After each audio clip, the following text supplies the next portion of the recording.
आज की एक और बड़ी खबर, राजस्थान में फर्जी दिव्यांग सर्टिफिकेट से सरकारी नौकरी हासिल करने वाले मामले की जांच इन दिनों सुर्खियों में है। विधायक की बेटी कंचन चौहान, अब इसी सिलसिले में बीजेपी के विधायक शंकर सिंह रावत की बेटी कंचन चौहान पर भी गंभीर आरोप लगे हैं। कहा जा रहा है कि इन्होंने फर्जी तरीके से दिव्यांग कोटे से ये तहसीलदार की नौकरी इन्होंने हासिल की।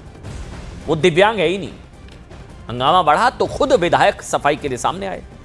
लेकिन अब एसओजी जांच करेगी कि जो सर्टिफिकेट है, दिव्यांग वाला सर्टिफिकेट, ये ओरिजिनल है या फर्जी है, फेक है। अब इसकी जांच होगी।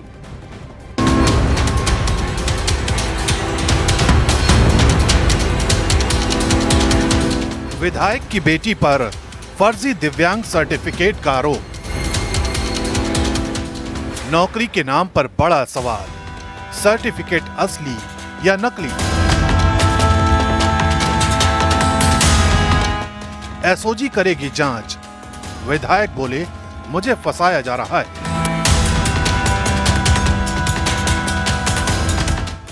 ब्यावर विधानसभा से चौथी बार विधायक बने शंकर सिंह रावत इन दिनों सबसे बड़े विवाद से घिर गए हैं। उनकी बेटी कंचन चौहान पर आरोप है कि उन्होंने दिव्यांग होने का फर्जी दावा करके सरकारी नौकरी पाई। कहा जा रहा है कि कंचन ने जाली सर्टिफिकेट बनवाकर दिव्यांग कोटे से नायब तहसीलदार की नौकरी हासिल की। इस मामले में शिकायत राजस्थान लोक सेवा आयोग तक पहुंची।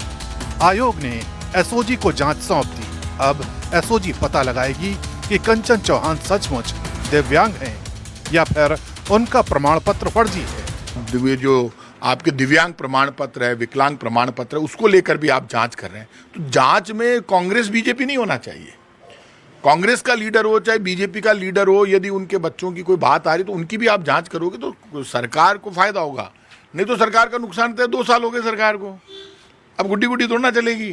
अब तो क्या है कि ये दुकानदारी 2 साल से सिर्फ कांग्रेस ने ये कर दिया, अशोक गहलोत ने ये कर दिया, और पंडित नेहरू जी के टाइम पर ये हुआ था। आजकल लोग कह रहे हैं काका थारा टाइम पर कहीं हो, वो तो बता। बोले हमारे टाइम पर हमने कुछ नहीं किया, सिर्फ गाली देने का काम किया। तो कुछ करके दिखाइए। यदि आपके लोगों पर उंगली उठ रही है, राजस्थान बीजेपी सरकार के किसी विधायक, बीजेपी सरकार के किसी मंत्री पर सवाल खड़े हुए हैं, और सवाल खड़े हुए तो जवाब देना चाहिए। विवाद सिर्फ बेटी तक ही नहीं रुका। शिकायत में विधायक शंकर सिंह रावत पर सीधे तौर पर आरोप लगाया गया है कि उन्होंने अपनी बेटी के लिए जाली दिव्यांग सर्टिफिकेट बनवाया। यही नहीं, विधायक की पुत्रवधू सुनीता का नाम भी सामने आया है। आरोप है कि सुनीता ने तलाकशुदा कोटे से नौकरी पाई। शिकायत बीजेपी अध्यक्ष जेपी नड्डा तक पहुंची है। इन आरोपों ने मामले को और गंभीर बना दिया है। खुद विधायक सामने आए और इसे साजिश बताया। हालांकि जांच के लिए भी हामी भरी। दूर रह करके मैं अपना काम कर रहा हूँ, अपना काम कर रहा हूँ। अब वो जो मेरी इनके साथ पारिवारिक को भी इनको परेशान करने के लिए, इसलिए मेरी बेटी का नाम, दूसरा नाम ला करके कि फर्जी सर्टिफिकेट है, फर्जी की जांच हो जाएगी। फर्जी सर्टिफिकेट का ये मामला अब नया नहीं है। हाल ही में एसओजी ने राजस्थान में नौकरी पाने वाले 29 अफसरों के दिव्यांग प्रमाण पत्र की जांच की। चौंकाने वाला खुलासा हुआ कि 24 के सर्टिफिकेट जाली हैं। इन पर मुकदमा दर्ज किया गया। अब एसओजी बड़े पैमाने पर दिव्यांगता प्रमाण पत्रों की जांच कर रही है। इसी कड़ी में विधायक की बेटी का नाम भी जुड़ गया है। आरोप कितना सच है और कितना झूठ, इसका जवाब सिर्फ जांच ही दे सकती है। लेकिन सवाल ये जरूर उठ रहा है कि गड़बड़ी कितनी बड़ी है।